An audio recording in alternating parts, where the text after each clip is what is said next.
ọ̀rọ̀ dìjà Adélékè náà bínú sí Tinubu. Àwọn onílùú burú. Bí ẹnìkan bá jẹ́ olówó ládùúgbò títọ̀hún lówó gidi, àmọ́ tí ìṣòro bá onílùú tó lọ sí ọ̀dọ̀ bàbá olówó náà tí ìyẹn kò lè bá a tán ìṣòro ọ̀hún, bóyá owó pọ̀ lọ́wọ́ ẹ̀ nígbà tó lọ bá a ní tàbí nǹkan míì. Nígbà tí ọ̀rọ̀ bá ti kúregbé tó kúregbè tàbí tó ti ń lọ sílẹ̀ díẹ̀díẹ̀, tí bàbá onílù yìí bá wá ń kọjá níwájú ilé bàbá olówó, yóò máa kan ìlú ẹ̀ kẹ́kẹ́, yóò sì máa fìlù náà sọ pé bówólù ni kò lè pa ni, bówólù ni kò lè pa ni, igi tá a fẹ̀yìntì tí ò gbani dúró, bówólù ni kò lè pa ni. Ohun tó ń fìlù náà sọ ni pé nígbà tí òun sá wá sí ọ̀dọ̀ bàbá olówó kò lè gba òun sílẹ̀, kí ló wá kù tó tún lè ṣe fóun? Kò sí. Àfàìmọ̀ ni kò jẹ́ ohun tí gómìnà ìpínlẹ̀ Ọ̀ṣun Adélékè rò papọ̀ rèé tó fi kọjú sí ààrẹ ilẹ̀ wa Bọ́lá Tinubu. Ọ̀rọ̀ náà sì fẹ́ dàbí orin táwọn eléré míì máa ń kọ pé tìjà kọ́ o, pátápátá ká máa kíra mọ́, tìjà kọ́ o. Ohun tí èyí fi rí bẹ́ẹ̀ ni pé Adélékè ti gba ilé ẹjọ́ lọ, ó ti gbé ìjọba Tinubu lọ sílé ẹjọ́. Bẹ́ẹ̀ a kì í ti kóòtù dé ká tún ṣọ̀rẹ́ ní Yorùbá wí, àfi tí ọ̀rọ̀ náà yóò bá yàtọ̀ lásìkò tiwọn o. Wọ́n sì ti pe ẹjọ́ yìí tẹ́lẹ̀ kí Adélékè tó padà sẹ́yìn tó lóun ò ṣẹjọ́ mọ́ pẹ̀lú àwọn ìjọba Tinubu. Kí ló tún wáá dé tó padà sí kóòtù? Ní ọjọ́ 26 oṣù karùn-ún, nígbà tí àwọn èèyàn rí ọmọkùnrin tó ń kọrin rìn David Adélékè tí wọ́n ń pè ní Davido, tí wọ́n rí pẹ̀lú Ṣèyí ọmọ Tinubu, tí ẹnu sì ti ń kun Adélékè tẹ́lẹ̀ pé ó ń fẹ́ lọ sínú ẹgbẹ́ APC, tó tún wá jẹ́ ọ̀dọ̀ Tinubu lọ́mọ wọn gbà lọ yìí. Ìgbà náà ni gbogbo èèyàn ti mọ̀ pé kò sí tàbí ṣùgbọ́n kan níbẹ̀, Adélékè ń lọ bá wọn nínú APC. Ọ̀rọ̀ náà kúkú tiẹ̀ wá yanjú nígbà tó dọ̀sẹ̀ kan lẹ́yìn ẹ̀ tí Adélékè mú ẹ̀gbọ́n ẹ̀ dání, Dèjì Adélékè, tí wọ́n tún mú Davido dání, tí gbogbo wọn lọ sílé àwọn Tinubu níbi tí ìyàwó ẹ̀ àti Ṣèyí ti ń dúró dè wọ́n. Gbogbo èèyàn tó sì rí wọn ló gbà pé kò tún sí kinní kan tó jọ ẹja lórí iyán mọ́. Adélékè ń lọ sínú APC, níbẹ̀ ni yóò sì ti du ipò gómìnà. Nígbà náà gbogbo àwọn tí wọ́n fẹ́ du ipò gómìnà nínú ẹgbẹ́ APC Ọ̀ṣun wọ̀ ṣin bí ọbẹ̀ páànù, kò sẹ́nìkan tó tún lè gbìn mọ́. Ọ̀rọ̀ náà sì dàbí pátápátá léegun daṣọ́ borí ni. Àfi bí àwọn ará APC kan ṣe bẹ̀rẹ̀ sí lọ sí kọ̀rọ̀ tí wọ́n ń fi abẹfẹ́lẹ́ gé aṣọ eégún wò ni wọ́n bá ba àwo jẹ́ po. Wọ́n bẹ̀rẹ̀ ètò tiwọn náà lẹ́yìn ni. Nígbà tí wọn yóò sì gbé kinní náà jáde, ó ti di ọ̀tẹ̀ gidi. Ọ̀tẹ̀ náà ni wọ́n sì fi sọ ní gbangba pé àwọn ò fẹ́ Adélékè nínú ẹgbẹ́ àwọn APC. Ohun tí àwọn Adélékè ti wá rò ní pé nígbà tó jẹ́ láti ọ̀dọ̀ Tinubu làwọn ti kó ọ̀rọ̀ náà látilẹ̀, kò sí ẹnìkan tó yẹ kó tún máa dún ìdún èkúté láti inú APC lọ́sùn. Ó sáyẹ kí wọ́n fi orí fó lórí ni. Làwọn pe ọ̀rọ̀ náà àfìgbà tó já sí gbangba pé lóòótọ́ àwọn aṣáájú ẹgbẹ́ APC lọ́sùn kò nífẹ̀ẹ́ sí kí Adélékè wá sínú ẹgbẹ́ àwọn. Ńlọrọ̀ bá di aláǹgbá tó sá wọnú ihò akàn ni Adélékè bá fi rìfáàsì padà sẹ́yìn. Ó padà sínú PDP ẹ̀, ó ń bá ayé ẹ̀ lọ níbẹ̀, ó kọ̀yìn sí wọn nínú APC pátá. Bẹ́ẹ̀ kì í ṣe pé Adélékè ń déédéé lọ sọ́dọ̀ Tinubu àtàwọn APC náà bẹ́ẹ̀.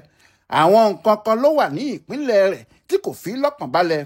Ó sì jọ pé Tinubu nìkan ló lè bá òun yanjú ọ̀rọ̀ náà níbi tó dé dúró nígbà yẹn.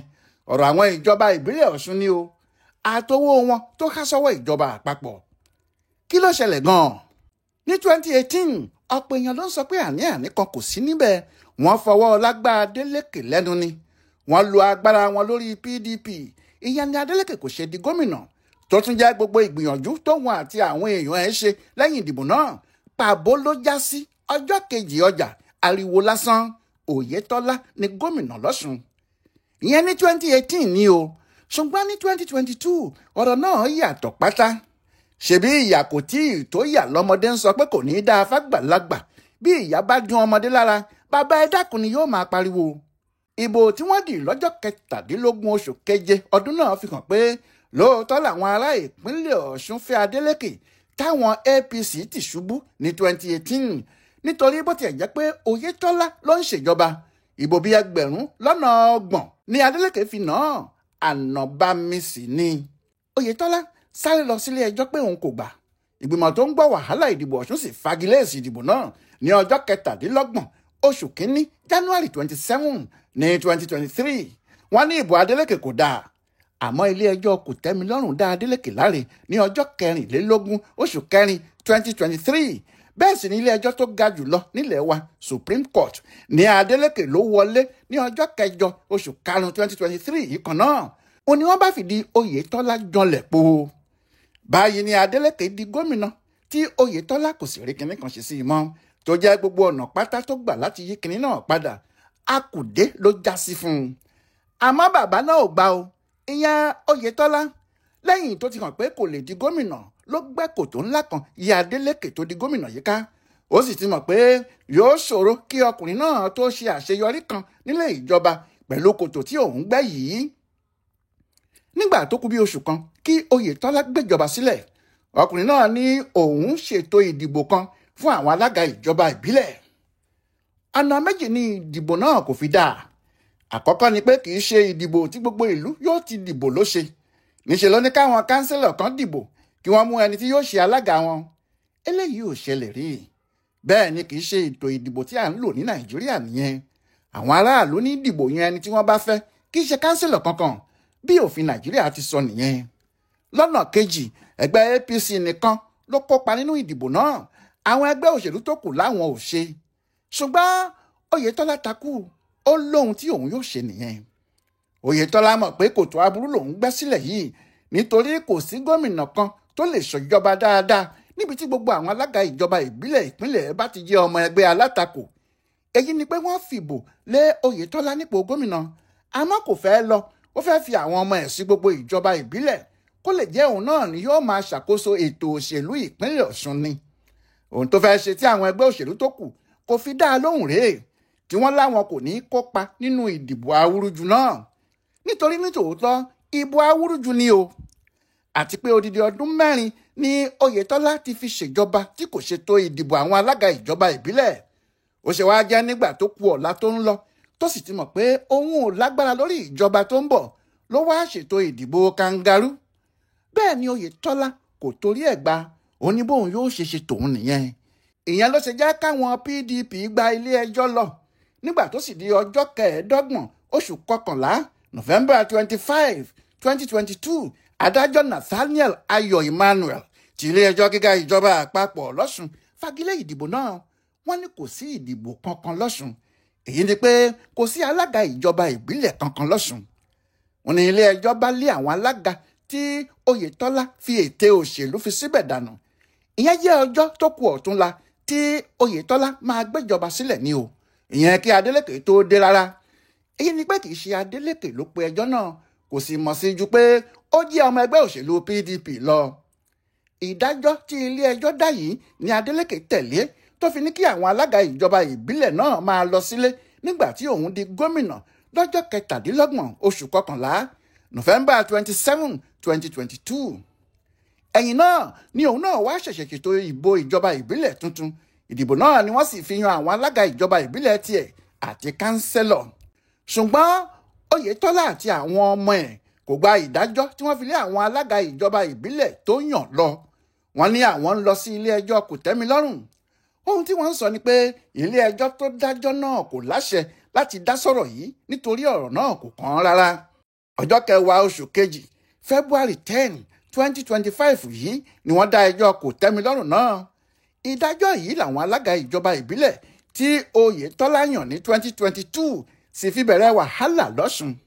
Lọ́jọ́ tí wọ́n fẹ́ dá ẹjọ́ yìí, Oyètọ́lá àti àwọn ọmọ ẹ̀ ti múra sílẹ̀. Ohun tí wọ́n sì wí fúnra wọn ni pé kí gbogbo àwọn padà sí Òṣogbo. Kálukú sì fi ibi tó wà sílẹ̀, wọ́n wá sí Òṣogbo. Àfi bí ẹni pé wọ́n ti mọ bí ìdájọ́ náà yóò ti rí gan-an ni. Wọ́n ti wá ní tí wọ́n bá ti dájọ́ náà kí kálukú gba ìjọba ìbílẹ̀ lọ kó fi ipá gbabẹ̀ lọ́wọ́ àwọn tó wà níbẹ̀ kó sì máa ṣèjọba náà lọ. Nígbà náà ọ̀rọ̀ náà ya àwọn èèyàn lẹ́nu gan. Wọ́n sì dá Oyètọ́lá lẹ́bi. Wọ́n ní gẹ́gẹ́ bí ẹni tó ṣèjọba rí, kì í ṣe ọ̀nà tí Oyètọ́lá àti àwọn èèyàn ẹgbà yìí ló yẹ kí wọ́n gbà. Kódà bí adájọ́ bá tiẹ̀ ní àwọn alága ìjọba ìbílẹ̀ APC yìí ti wọlé, àfi kí wọ́n dúró kí àwọn tí wọ́n wà níbẹ̀ tẹ́lẹ̀ gbà wọ́n wọlé kí wọ́n sì gbéjọba fún wọn wọ́ọ́rọ́wọ́. àmọ́ ìdájọ́ kò tí ì balẹ̀ táwọn èèyàn yìí fi kókù mọ̀ tí wọ́n yọ kóńdó tí wọ́n gba iléeṣẹ́ ìjọba ìbílẹ̀ gbogbo lọ tí wọ́n sì dá wàhálà sílẹ̀ tí èèyàn kan sì kú tí ọ̀rọ̀ sì kó hílàhílo bá gbogbo àwọn ará ìpínlẹ̀ Ọ̀ṣun. ohun tí àwọn èèyàn sì ń sọ káàkiri nígbà náà ni pé Oyètọ́lá ń lo àǹfààní pé òun jẹ́ èèyàn Tinubu ló ṣe ń ṣe bẹ́ẹ̀ yẹn láti jẹ́ kí ọ̀rọ̀ náà jọ ohun tí wọ́n wí yìí lóòótọ́. nígbàrà tí ọ̀rọ̀ ti dà báyìí ni mínísítà fún ètò ìdájọ́ nílẹ̀ wa Lateef Fagbemi ti sáré kọ̀wé ní ọjọ́ 26 oṣù kẹta March 26, 2025 sí wọn níléeṣẹ́ tó ń sanwó fáwọn ìpínlẹ̀ àti ìjọba ìbílẹ̀ pé kí wọ́n má sanwó àwọn ìjọba ìbílẹ̀ Ọ̀ṣun o. wọn kò sì tí ì sanwó náà láti ọjọ́ náà wá. àsìkò yẹn làwọn èèyàn wá sọ fáwọn Adélékè pé ṣé àwọn náà rí pé ohun tí Oyètọ́lá ń ṣe fún wọn kò ju pé nítorí ó mọ̀ pé Tinubu ń gbọ́rọ̀ sóhun lẹ́nu lọ nítorí kò sí ìdí kan tí Fagbemi fi gbọ́dọ̀ gbẹ́sẹ̀ lé owó wọn. ìdí tí àwọn Adélékè fi kọ́kọ́ gba ilé ẹjọ́ lọ nìyẹn nínú oṣù kẹta 2025 yìí kan náà ni. àmọ́ nígbà tí àwọn èèyàn ń sọ pé tó bá rí Tinubu tàbí tí gbogbo wọn bá jọ wà nínú ẹgbẹ́ òṣèlú kan náà ọ̀rọ̀ náà kò le tó bẹ́ẹ̀ yẹn lẹ́sẹ̀kẹsẹ̀ ni yóò yanjú. ìdí ìrìn tí Adélékè rìn lọ sítòsí àwọn APC nìyẹn nígbà tí ọ̀rọ̀ náà kò tí ì yanjú bí wọ́n ti rò pé yóò yanjú ìyẹn l'Adélékè ṣe padà sílé ẹjọ́ o. Supreme Court ni wọ́n lọ. ohun tí wọ́n sì fẹ́ kí ilé ẹjọ́ náà dá ni pé ṣé Fagbemi lẹ́tọ̀ọ́ láti gbẹ́sẹ̀ lé owó àwọn nígbà tí ìdájọ́ ti wà lóríṣiríṣi lọ́dún 2022 pé kò sí ohun tó ń jẹ́ alága ìjọba ìbílẹ̀ tuntun tí àwọn aráabí náà yàn àti pé nínú gbogbo ọ̀rọ̀ tó wà nílẹ̀ yìí kí ilé ẹjọ́ tó ga jùlọ yìí ṣàlàyé èyí tó kan Fagbemi nínú gbogbo ẹ̀. bẹ́ẹ̀ náà ni wọ́n tún pe ẹjọ́ míì wọ́n fẹ́ mọ ìdí tí àwọn Fagbemi fi ní kí wọ́n gbé ẹjọ́ yìí kúrò ní Òṣogbo lọ sí Àbújá nígbà tó yẹ Òṣogbo ni ọ̀rọ̀ yìí ti ṣẹlẹ̀ ìpínlẹ̀ tó sì jẹ́ ti Nàìjíríà ni. kí ló wáá ṣe tí wọ́n gbé ẹjọ́ Ọ̀ṣun kúrò lóṣogbo lọ sí Àbújá ṣé nítorí láti rí ààyè àti ọgbọ́n ṣe màdàrú ni àbí kí ló fà á. wọ́n ní kí ilé ẹjọ́ bá àwọn dá sí i. bí a bá fa gbùrù yóò fa igbó gbogbo ọ̀rọ̀ yìí pátá orí ìjọba Tinubu náà ló dálé lórí. bí àwọn Adélékè bá sì ń wọ́ ìjọba Tinubu lọ sílé ẹjọ́ lẹ́yìn tí wọ́n ti lọ sílé Tinubu fúnra ẹ̀ tí wọ́n jẹ tí wọ́n mu níbẹ̀ a jẹ́ pé nǹkan míì ti dé nìyẹn o. èṣù kèé ti wọ rárá ọ̀rọ̀ dìjà nìyẹn.